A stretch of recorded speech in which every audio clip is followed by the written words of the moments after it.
కేసీఆర్ తెలంగాణ బాపు కాదు బీఆర్ఎస్ బాపు అన్నారు కాంగ్రెస్ నేత అద్దంకి దయాకర్. కేసీఆర్ ను తెలంగాణ బాపుగా అభివర్ణించడం అంటే యావత్ సమాజాన్ని అవమానించినట్టేనన్నారు.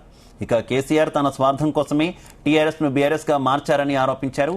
10 ఏళ్ల తెలంగాణ సంబరాలకు ఉద్యమకారులతో పాటు ప్రతిపక్షాలను ప్రభుత్వం ఆహ్వానిస్తుందని తెలిపారు.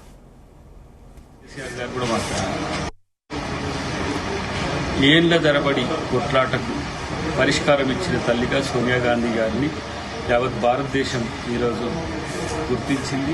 మేమందరం కూడా తెలంగాణ తల్లిగా సోనియా గాంధీ గారిని ఈరోజు చూస్తున్నాం. అది అసెంబ్లీ సాక్షిగా కేసీఆర్ గారు కూడా మాట్లాడారు. ఏదో రాజకీయంగా పోటాపోటీ కొరకు తెలంగాణ బాపుగా కేసీఆర్ గారిని అభివర్ణించడం అంటే అది తెలంగాణ సమాజాన్ని అవమానపరచడం ఒక రకంగా.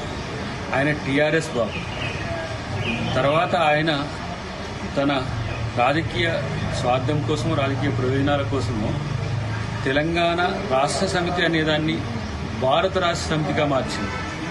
ఆ రోజు తెలుగుదేశం నుంచి తన రాజకీయ అస్తిత్వం కోసం టీఆర్ఎస్ పార్టీ ఏర్పాటు చేసుకుని టీఆర్ఎస్తో తెలంగాణ ముఖ్యమంత్రి అయి తెలంగాణ అయిపోయినాక భారత రాష్ట్రానికి ఆయన ప్రధానమంత్రి కావాలన్నట్టుగా భారత రాష్ట్ర సమితి అని చెప్పి ఇప్పుడు మళ్ళీ తెలంగాణ అని చెప్పి సెంటిమెంట్ రగిల్చడానికి ఏదో ప్రయత్నాలు చేస్తుంది. ఇది కాకుండా 10 సంవత్సరాల సంబరాలు తెలంగాణ ప్రభుత్వం చేస్తుంది. ప్రతిపక్షాలను, ప్రజా సంఘాలను, ఉద్యమకారులను, విద్యార్థులను అందరినీ గౌరవించే ఒక కార్యక్రమం తెలంగాణ ప్రభుత్వం చేస్తుంది. కాబట్టి దాంట్లో అందరూ పాల్గొని తెలంగాణ సమాజపు లక్ష్యాలను, ఆకాంక్షలు నెరవేర్చేదానికి సహకరించాలని కోరుతున్నాను.